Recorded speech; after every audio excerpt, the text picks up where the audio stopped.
chiều thầm vương bao nhớ nhung, người yêu thoáng qua trong giấc mộng. Ai mày mê nè. Ngày mong chờ trách ai đành tâm hững hờ. Mối tình đầu xuân ai thấu chẳng, lòng tha thiết buông theo tiếng đàn. D'ailleurs, maman m'a offert ce bouquin qu'elle a retrouvé dans un tas d'archives dans le grenier. C'est encore ton truc vieux là, des archives de 1950. Ouais. Tu te souviens quand elle a retrouvé un casque M1 et d'ailleurs une affiche de propagande des années 60? On dirait que vous avez déménagé dans une vieille maison coloniale. En fait, c'est ce doute qui m'empêche à ouvrir le livre. J'ai peur. De voir ce qu'il y a à l'intérieur. Ça va te manger, hein. Si tu veux, on va regarder ensemble. Ok. 19 août 1945. L'Empire s'écroule. C'est ce que papa a dit. Pour être honnête, je ne sais pas trop ce que ça veut dire. Les Viet Minh veulent reprendre le pouvoir. Je ne sais pas trop qui ils sont. Papa dit que ce n'est pas contre les Français. Il dit qu'en réalité, ils se révoltent contre le Japon et que c'est le nouveau parti communiste qui crée des problèmes. Je ne sais pas quoi penser. Je viens d'arriver ici. Je te dirai quand j'en saurai plus. 2 août 1947. Cher Méo, on ne s'est pas parlé depuis la révolution d'août. L'empereur a abdiqué et l'Indochine s'est divisée. Papa ne m'en a pas dit plus. Mais je sais que le Vietnam est toujours colonisé, que la France est toujours là. Papa n'aime pas ce mot, colonisé. Je crois que c'est parce qu'il sait ce que ça veut dire. Les Vietnamiens doivent le savoir aussi. Cet endroit me paraît très français, comme si j'étais à la fois loin et près. Je t'ai appelé Méo parce que c'est le premier mot que j'ai appris. Ça veut dire chat. C'est une fille dans le marché qui me l'a appris. Tu sais, je ne vois pas souvent les gens d'ici. Toutes les maisons à côté sont des gens français. C'est comme si je n'étais jamais vraiment partie. C'est un vrai journal. Et vous savez pas qui l'a laissé? Continue à lire.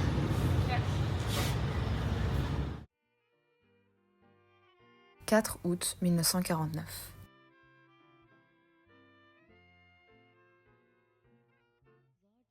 Cher Méo, papa m'a dit qu'aujourd'hui serait un grand jour, puisque ce pays verra une nouvelle forme. Il m'a dit que la Cochinchine ne sera plus toute seule, mais qu'elle se réunira au reste du Vietnam. Voilà le grand et fameux exploit que je devrais célébrer. Moi, française. Mais je pense que ce serait plus juste de dire que ce nouveau pays ne se forme seulement officiellement.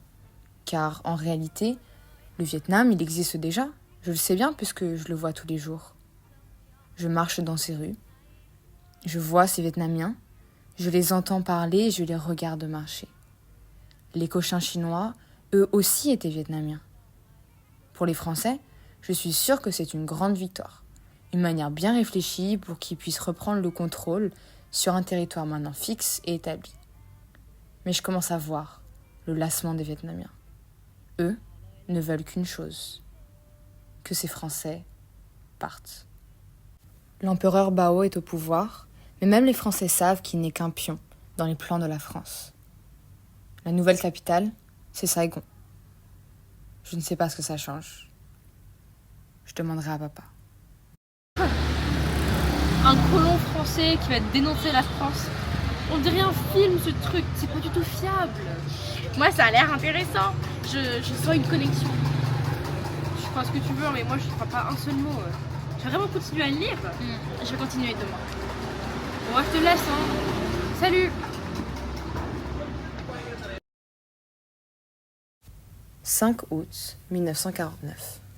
Cher Méo, je me disais que les Vietnamiens doivent se sentir comme des hôtes agacés. Tu sais, quand tu invites quelqu'un qui reste plus longtemps que tu voulais, tu deviens agacé. Et en plus, le Vietnam n'avait même jamais demandé que la France vienne. Elle n'est pas une invitée, pas une bienvenue, mais une intrusion. C'est bien ça la colonisation. Certains disent que la France a besoin d'être là pour aider le Vietnam. Sans eux, le pays ne survivra pas. Mais ça fait plus de 100 ans qu'on est là. J'ai l'impression qu'on s'est infiltré profondément dans les gouffres de ce pays. La France est partout. Elle sonne dans les cloches de l'église pour appeler les services de dimanche, menés par les missionnaires français. Elle se voit dans l'opéra, presque à l'identique de celui de Paris, mais en miniature bien sûr. Le Vietnam doit suivre la France, se laisser influencer, mais évidemment qu'il doit rester plus petit, moins puissant. Je sais où ils sont les Français, tous, dans leurs maisons jaunes au bleu violet, des maisons par les Français, pour les Français. Moi aussi j'habite dans une maison comme ça. Je l'entends. Dans la langue, lorsque je demande le tissu au marché. Quand les vendeurs me comprennent parce que c'est dit de la même manière. Coton. Coton. Et moi, j'achète aux vendeuses leurs baguettes et le pâté chaud, mais elles l'appellent le banh mi. Moi aussi je dis banh mi. J'ai appris que c'est traduit de pain de mie. Mais tu vois, elles disent banh mi, elles parlent le vietnamien, elles sont vietnamiennes. Elles rajoutent des herbes et des œufs. Le banh mi n'est plus la baguette. Le Vietnam a bien sa propre identité. C'est devenu compliqué à voir, oui, mais je sais que le Vietnam est son pays à lui tout seul. Je le sais qu'il n'est pas le mien. Et honnêtement, je ne sais pas ce que je fous encore ici.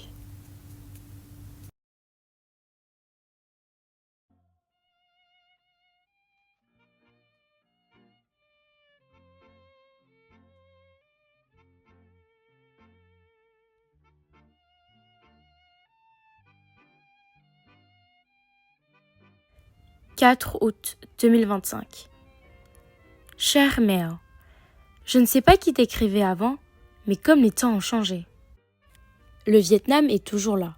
Notre pays se tient toujours debout. Les vendeuses de banh mi préparent toujours ce plat. Ça fait longtemps les Français sont partis, et entre-temps, les Américains sont arrivés. Une guerre après la période coloniale. Une division d'un pays nouvellement formé. Mais les Américains sont partis, et puis ce furent de nouveau les Vietnamiens. Mais tu sais, mère, même après cette affaire coloniale, je n'entends pas souvent parler de la France comme un monstre. Les Vietnamiens n'allument pas leurs fourches pour aller brûler la mémoire de la France. On n'a pas laissé une flamme brûler tout un héritage, mais l'avions plutôt utilisé pour éclairer un autre chemin. Nous ne sommes pas hostiles envers la France. Et entre-temps, mon pays a changé. Les bâtiments ont gagné quelques étages et les cyclos que tu connaissais sont devenus des motos. Toujours à 2 roues, mais maintenant automatisés. Je sais qu'il y a encore des sentiments douloureux de cette période, mais il s'agit désormais d'un jalon de l'histoire du Vietnam, qui a contribué à la culture et à l'identité de ce qu'il est aujourd'hui. On n'a pas chassé le passé, mais l'avons fait couler dans toute la richesse de l'émotion, de l'architecture, de la religion, de la langue, d'un pays qui a su évoluer. Et donc, à chaque bouchée de banh mi que je prends, je me rappelle c'est une baguette de cette période-là que l'on n'a pas enfouie, mais qu'on a transformée pour devenir un symbole de ce pays aujourd'hui. Xuân còn thắm tươi, anh còn mong chờ ai ân kèo tan ngày